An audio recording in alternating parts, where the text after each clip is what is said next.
Badge, laptop, parking pass. HR barked like I was a pizza delivery girl who overstayed her welcome, not the woman who just landed the largest renewal in company history. That's how it ended. 11 years, 3 CEOs, 12 platform overhauls, and one fire that literally melted the server room, gone in a 7-minute meeting with a laminated checklist and a smirk from the new VP's assistant, whose name I still don't know. But I'm getting ahead of myself. Let's rewind to just a week earlier, when I was still the calm in their quarterly chaos.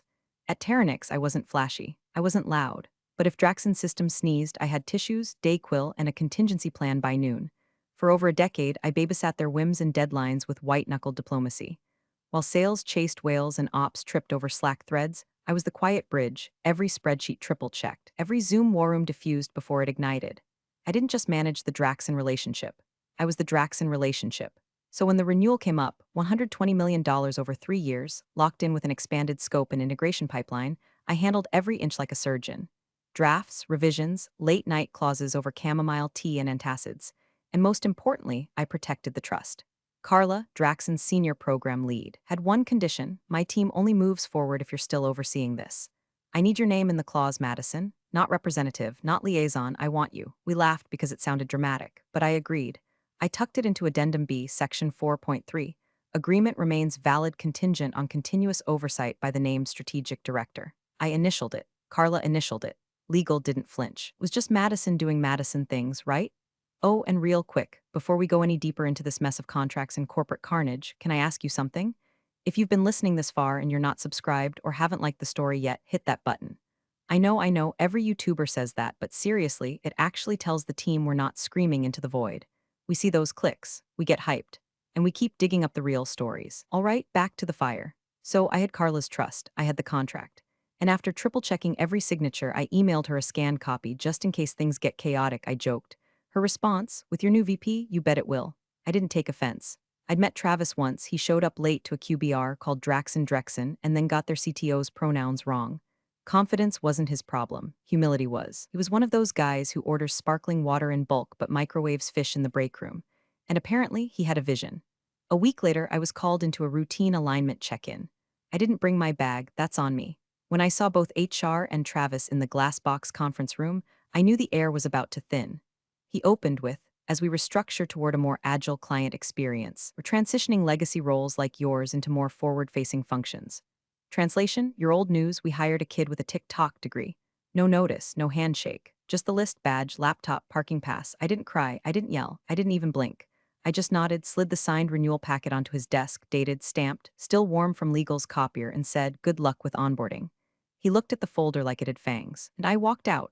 But here's the thing about walking out of a burning building you built yourself: you know where the gas lines are buried.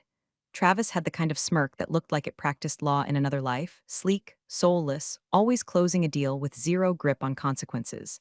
When he slid into the company 3 months prior, nobody blinked.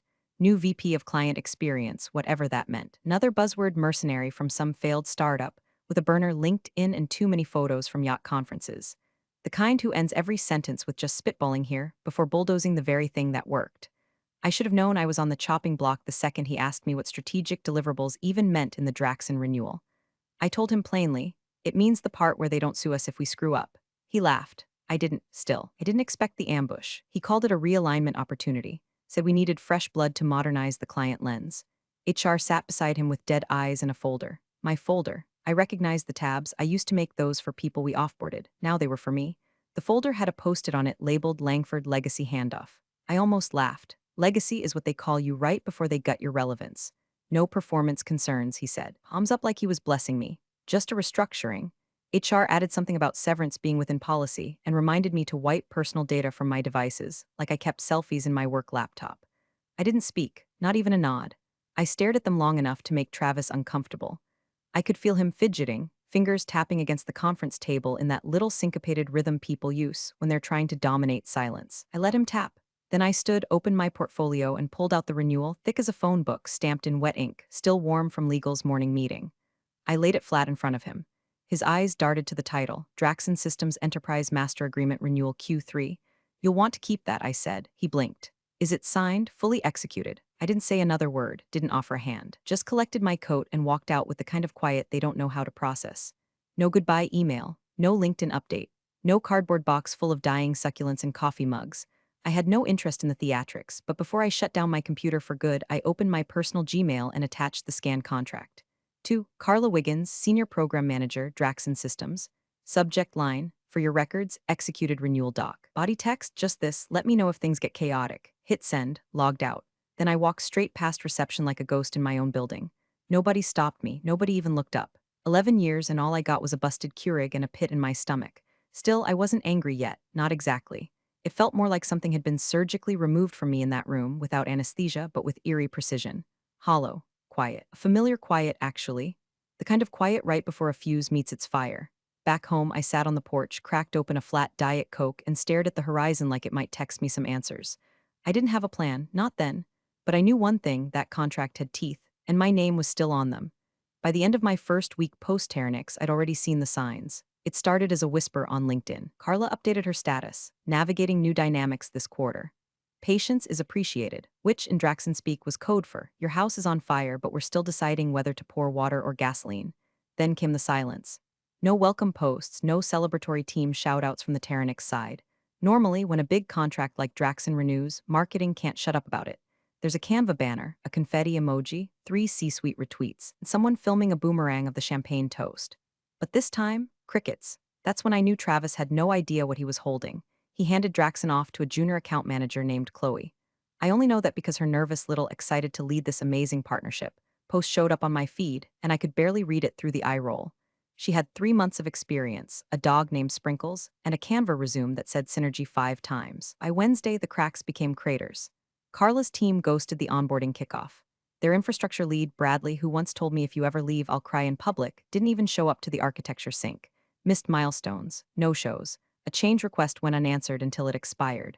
I got a DM from an old dev on the Terranix side. Did you really leave? No one's heard from Draxon since you did. Chloe submitted a sandbox doc with the wrong endpoint and they flagged it low confidence.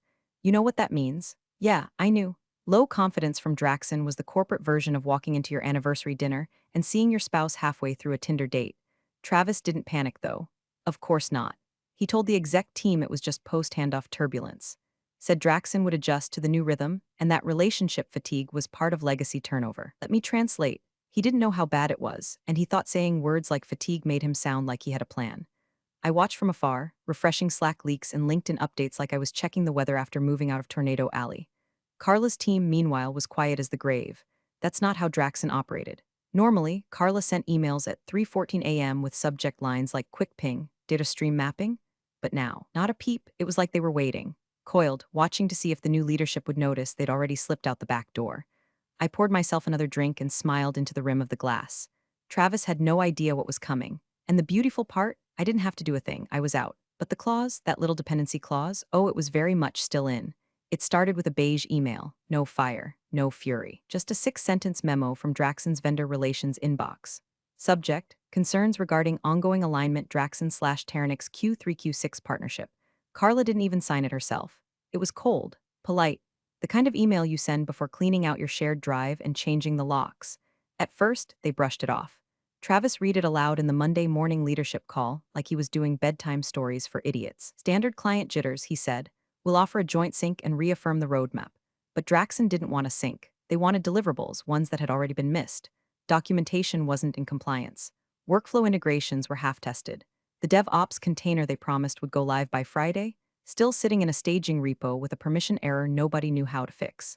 The CTO, Amit, started unraveling by Tuesday. Normally a mild-mannered brainiac in Patagonia fleeces. Okay, maybe this one still wore them. He lost it during the core platform review. Who approved this deployment? He shouted, slamming his laptop closed like it had insulted his children. We're in production with zero rollback plan, and your junior account manager sent an editable Google Doc to Draxon with track changes still visible. The API token was in the comments. Product blamed ops. Ops blamed onboarding. Onboarding blamed the realignment. Travis blamed growing pains. No one blamed Madison, but everyone felt her absence like a phantom limb. By Thursday, Carla surfaced, sort of.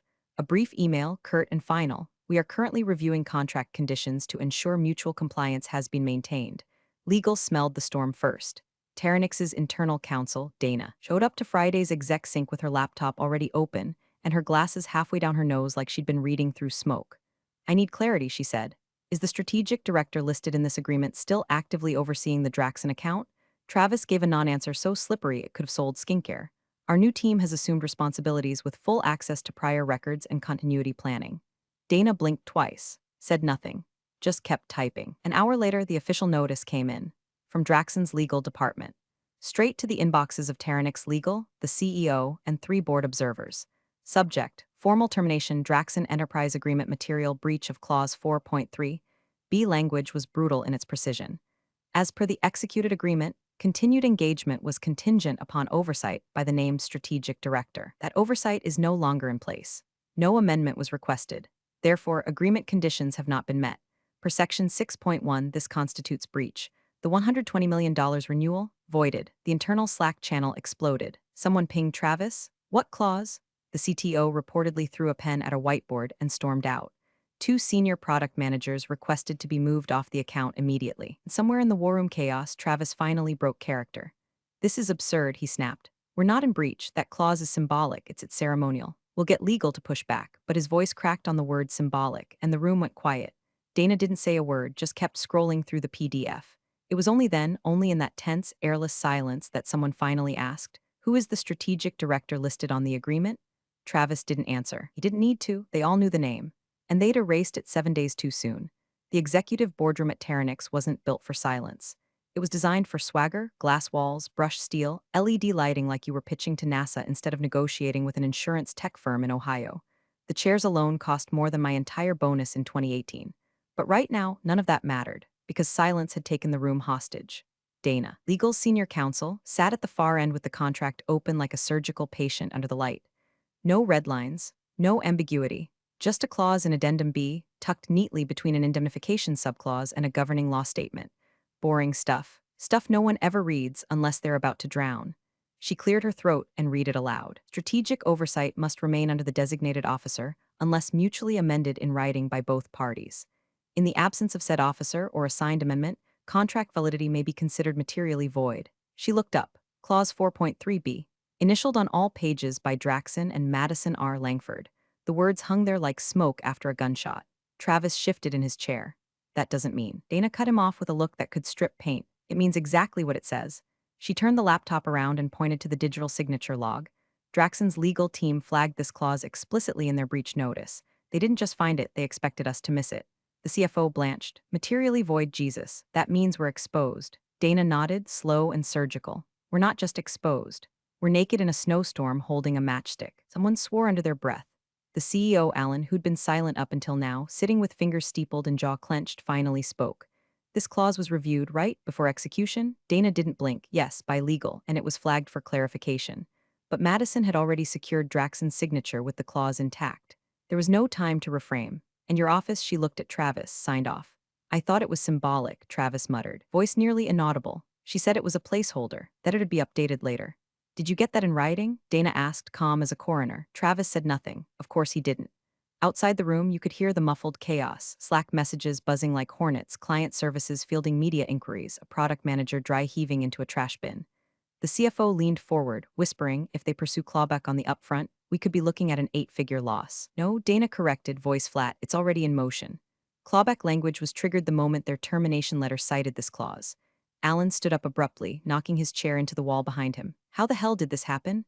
We've had this client for over a decade. This contract was our quarter, our roadmap, we built around it." Dana just turned the laptop back to herself. "You removed the one person who held it together, without asking what she'd built to hold it. And then came the worst part." She pulled up the metadata on the file. "Executed June 9th. Routed through internal approval channels. Last touched, finalized by Madison R. Langford. Her name on the final version, her initials, her signature. Everything that made this contract what it was." The air in the room dropped 10 degrees. Suddenly, the LED lights felt too bright, the windows too wide. Everyone's faces had the same expression, white-knuckled realization. No one spoke, not even Travis, because they all knew they hadn't just lost a contract.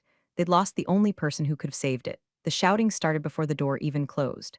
Alan's voice cut through the floor like a dropped chainsaw, ragged, panicked, just this side of feral. People in the marketing bullpen froze mid-scroll. HR reps tensed like meerkats. Someone on the 3rd floor posted in Slack, "CEO just went DEFCON 2, avoid West Hallway unless you're flame retardant." Inside the war room, it was scorched earth. "She's gone, gone. What kind of brain-dead moron lets a clause like that through?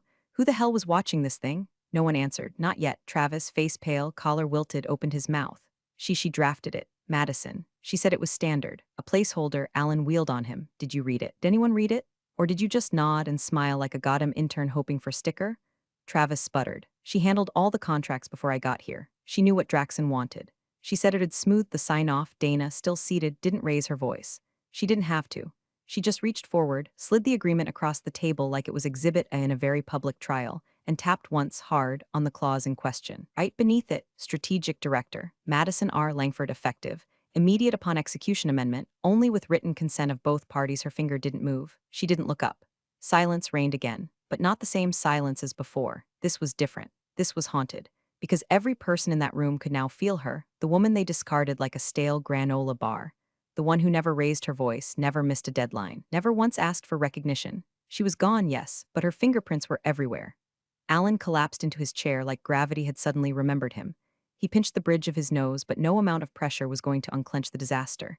He muttered, the media already caught wind, PR's getting calls. The CFO added quietly, investor calls too. There's talk of an audit. If the board smells negligence, they'll hang us, Alan finished. He turned slowly toward Travis, who now looked like he'd aged 20 years in 5 minutes. You signed off on this. You removed her. You told us everything was covered. Travis nodded weakly, eyes glassy. I didn't think you didn't think, Alan snapped. That's the problem. You thought her silence meant she wasn't essential. You thought clean handoffs and compliant workflows just grew on trees. Dana stood now, gathering her folders without hurry. She closed the laptop with a soft click that somehow felt final. You removed a keystone without checking the foundation, she said, and now you're surprised the roof fell in. Travis didn't respond. He couldn't, because the truth was echoing louder than anything Alan had screamed. Madison didn't sabotage a thing. She just did her job so well, so thoroughly, and with such precision that the minute they deleted her, the contract deleted them back. Her ghost didn't haunt the building. It was the building, and now there was no one left to hold the roof up. The message came in just after 9 a.m., a quiet ping in Dana's inbox, unremarkable among the flood of escalating madness. But the subject line stopped her mid-scroll. Renewal execution Langford transition. She opened it, already bracing herself. It was from Carla, not legal, not a proxy. Carla herself, clean, clipped tone, no small talk, no apology. Just 2 lines, attached as the correspondence we received from Madison on her last day. We attempted to follow up per her request. No one responded. Below it, an email thread, time-stamped, dated, archived, untouched since it was first sent. There it was, my final act. From Madison R. Langford to Carla Wiggins subject, in case oversight changes sent, 6:02 p.m. Friday. Carla, thanks again for the trust these past few years. If strategic oversight changes on your account for any reason, please reach out to me directly before taking action. I'll make sure continuity is preserved, on your terms, not theirs. Best, Madison. Below that, 2 more messages from Carla, unanswered. One from Saturday morning, confirming you're no longer with Terranix. Please advise if the clause is still active. Then Monday, following up. Still no response from new contact. Delaying data handoff until we hear from someone official. No replies, no forwarding, no delegation, just silence. Dana read it once, then again, then slowly turned her screen so the CEO could see it. She didn't say a word. Alan read it, jaw locked tight. His hand twitched like he was going to slam something, but there was nothing left to break that hadn't already shattered. Trust, he muttered. That's what this was about. Not code, not documents, not platforms. Dana nodded. You didn't just breach a contract. You broke confidence. Carla's final blow came that afternoon, an official statement shared with both parties, brief and surgical. Draxon Systems will not be pursuing a renegotiation of the invalidated renewal. Oversight was promised and then erased without notice. We no longer trust the leadership or continuity at Terranix. This relationship has ended. No drama. No chance to save it. Just the sound of $1 million door slamming shut and locking from the other side. Travis tried. God, did he try? He spun up 3 frantic emails to Carla in under 30 minutes.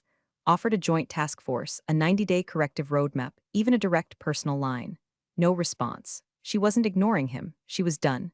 I wasn't watching any of this unfold in real time, but I didn't need to. I knew Carla. I knew how many times she'd bitten her tongue when Terranix changed project managers mid-sprint or kicked timelines without warning. She didn't throw tantrums, she just kept receipts, and when the math stopped working, she walked. Dana didn't attend the next all-hands, neither did Alan. The CFO canceled his afternoon meetings. Travis locked his door. But across the entire company, the mood had shifted. Nobody said my name out loud, but they all felt it, humming underneath every conversation like a low-voltage warning. Not a ghost, a reminder. You don't erase people like me, you rely on people like me, until you find out what happens when we let go. They spent the weekend trying to glue glass. Saturday morning, Alan summoned legal, PR, and finance into what he called a full-spectrum recovery sprint, which sounded like something lifted off a tech slide deck.